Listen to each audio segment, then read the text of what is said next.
nervous. I am nervous. There's lots going on in my head. Some of it's about the Arctic itself. Some of it's kind of burning up in this kind of kit prep and all the rest of it. But it's an interesting kind of thing to go through, because I think if I just wanted to pack a bag, I wouldn't be packing it and unpacking it, packing it and unpacking, fucking about, would I? I would just pack my bag. But as it is, I'm really kind of not quite obsessing, but I'm getting kind of quite deeply involved in it. So I know that I'm nervous. What are we now? What day is it? It's Friday. So the thing actually starts Monday. I start traveling tomorrow, and I start moving on the Monday. So this is my last day to get all ready. So I've got that kind of anticipation going on here, and also this is new. You know, I've done a lot of these extreme things, a lot of extreme environments. A lot of extreme ultramarathons and extreme tests, extreme physical things, but most of them been in a relatively similar environment: Scotland, England, etc. The Arctic's very different, and it will be new for me.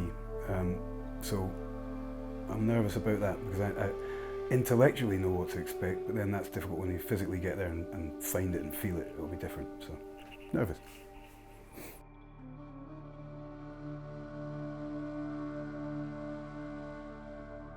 I've just got this kind of spread out at the moment. I've packed it and unpacked it a couple of times. I've got it spread out, just having a good look at it, for the sake of anybody else who wants to see what's going on, and kind of just trying to address a few possibilities of just reducing. The weight isn't a bother to me.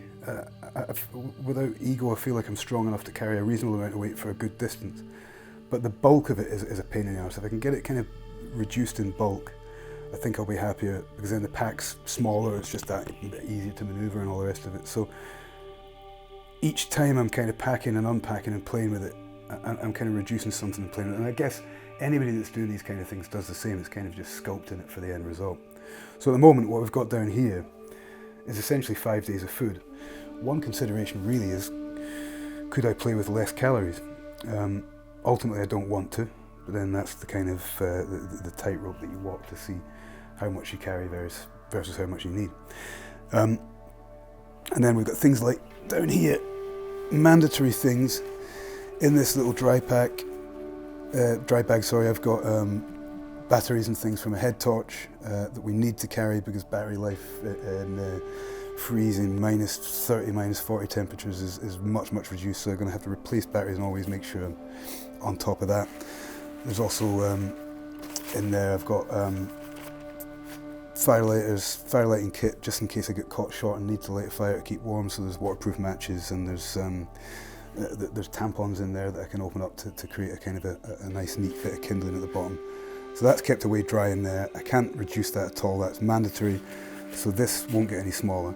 I've got a med kit here, which is really pretty inclusive. There's an exhaustive list. Lucky for me, my lads at Through Dark have provided a very good med kit anyway, and this actually covered off all the list needs.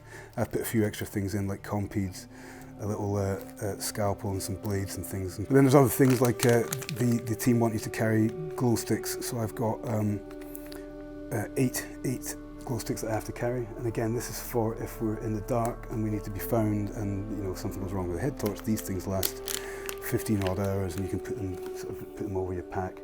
I've also got bits on the coats from Through Dark where I can attach beacons and all kinds of stuff. So if I need to be seen, need to be found, then this is for that purpose. So a lot of this stuff we have to carry and hope you never have to use. And it's the same with most races, because this one's in such a remote and ultimately a more trying location.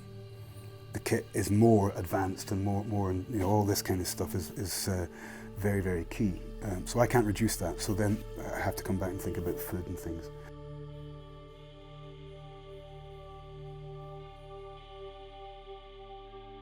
Really, most of this stuff's pretty carb heavy. I know I work well on carbs, as opposed to, people play with that and understand their own needs and how they feel best. Higher carb for me is best, so I've kind of erred everything towards that. So I've got a couple of these meals. There's a breakfast and there's a dinner. That amounts to 1,600 calories straight. I think there's like a 20, 50, whatever it is, 30 ratio of carbs, fats and protein in there. Then I got things, Will from Real Meal sent me a great selection of these little bars, which are actually super nice, like genuinely, and really easy to eat. They've got a kind of a consistency where you can break them up. It's like blocks, which is little carbohydrate blocks, easy to get in, they won't freeze up. And different snacks for each day, so I've tried to kind of vary the different snacks. So I'm not just, although the consistency of it's the same, and ultimately the profile of it's the same, I've kind of changed up each day so that I'm not thinking, oh God, I've got that bastard thing to eat again. It's going to change up. Ultimately, like I say, it fulfills the same end result, but that's what I'm doing. So again, going back to what we were saying earlier on, one of the things I'm still playing with is each one of these packs represents about 4,000 calories a day. And I've got, it's not here just now, but I've got a morale pack, which is basically an extra pack full of sweets and crap that I like and can add to it. So whether I can reduce out of here or not for weight is something I'm still playing with. But like I said before, every time I reduce the weight, I reduce the calorie number and reduce the opportunity to keep on top of food. So it's a fine balance. But this is what's going with me. There's a few different options I was playing with, but I'm really settled on this. I think this is a good selection, good kind of modular selection. Everything that I've got, it can be put on and taken off in layers. So as the work dictates and or as the environment dictates, I can be kind of reducing or adding to the overall kind of kit list, if you like. So right at the very bottom, I've got some seamless merino base layers. These are super warm and obviously built so that the seams are not causing any kind of loss of heat, and it's really comfortable. These are kind of skin tight, almost like what do we say a minute ago, like long johns, but they're less about cowboys and beans and more about climbing mountains. So there's a kind of a pair of trousers there, a pair of tights rather, and a top, and that kind of works basically as a constant undergarment, which will keep me warm.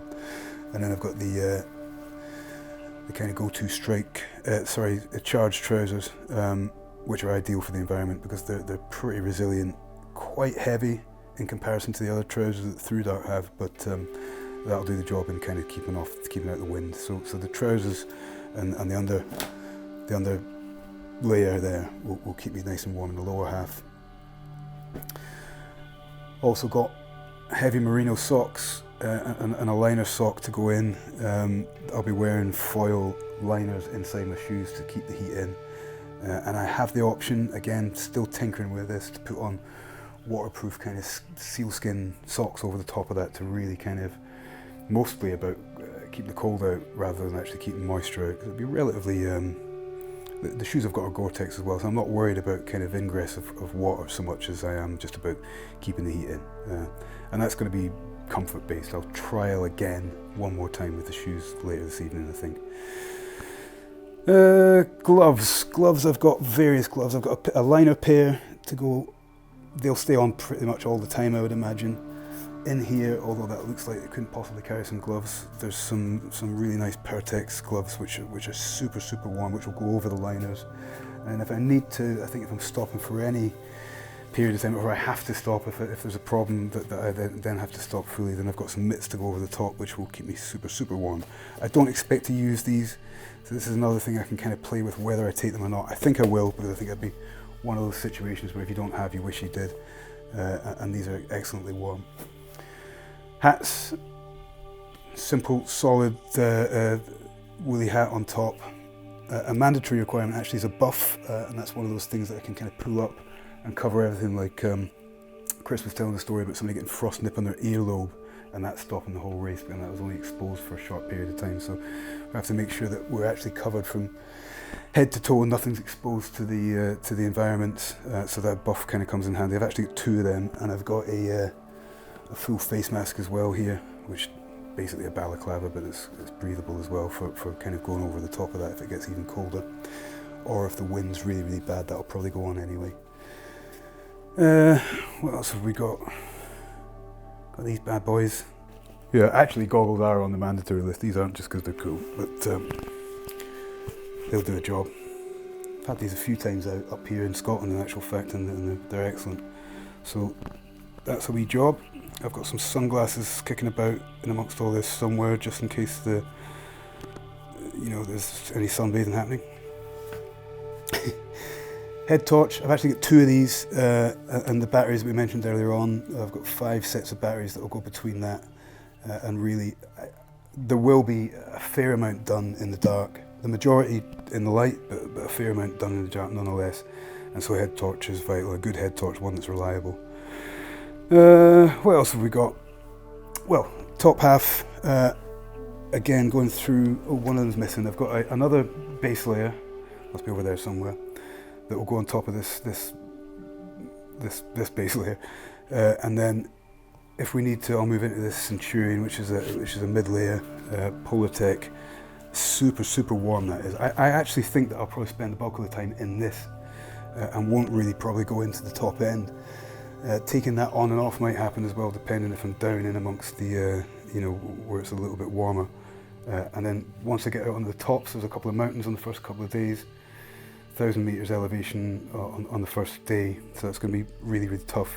And I think as I get up onto the top and have to move very exposed, the recoil will go on.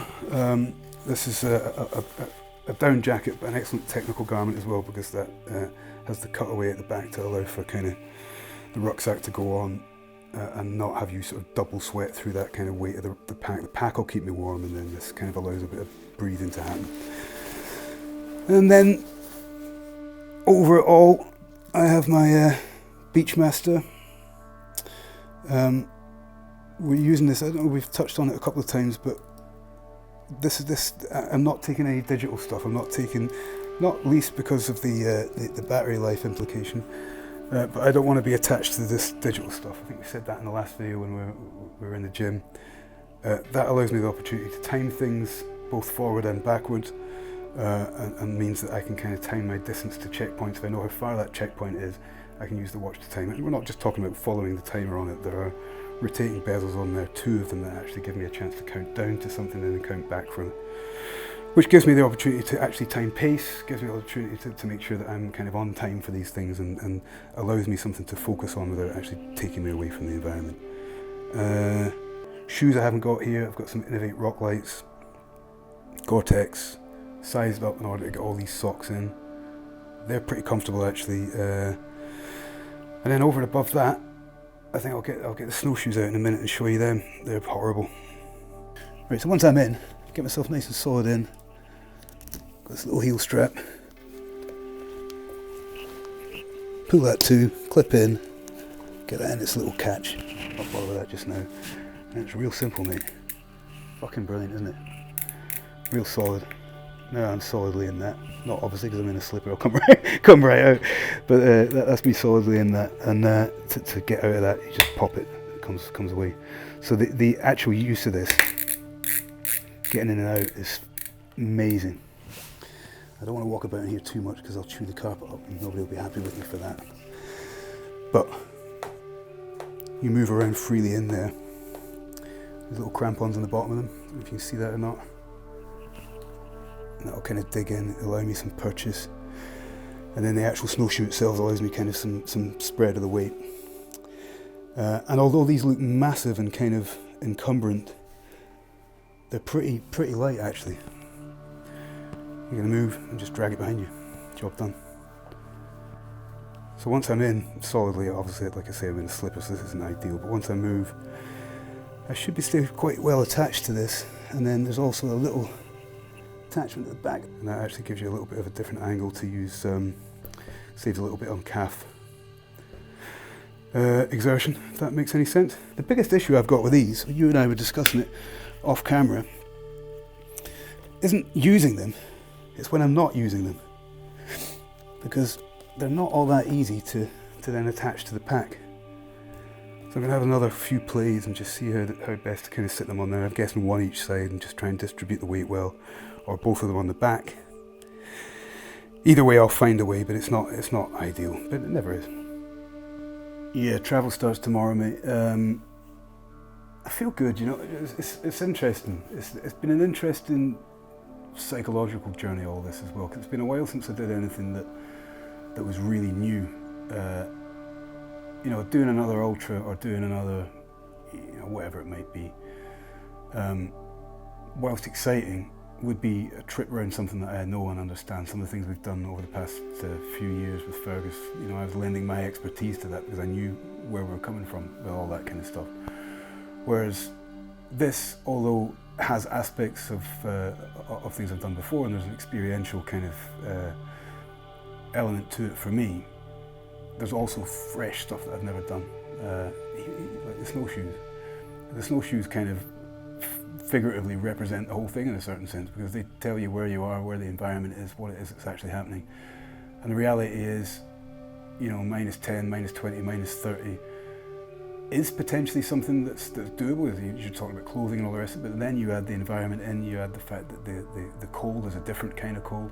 Here in Scotland, I'm used to getting kind of, as well as I do, the cold year round is a damp cold, isn't it? Scotland's harsh. But this is a different kind of harsh, so I've got to make sure that I'm kind of ready for all that. I think that there's going to be a big kind of, shock's the wrong word, but there'll be a kind of an overwhelming factor in just seeing it all, because it's vast.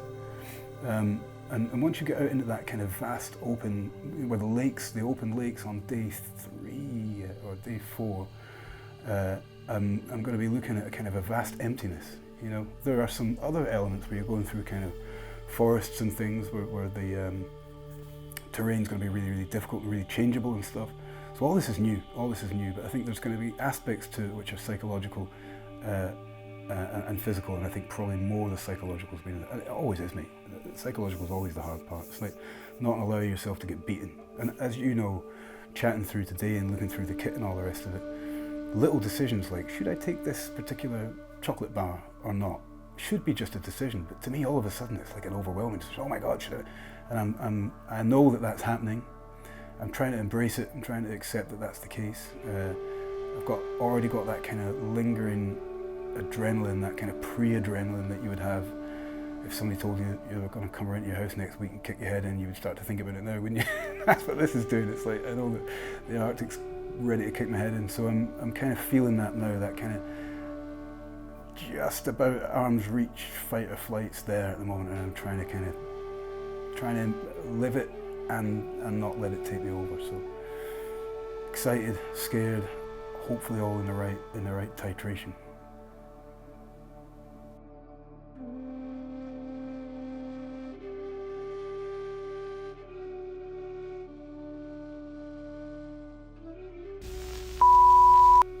Oh, hi, you just caught me having a contact coffee and enjoying the view here in Rosyth.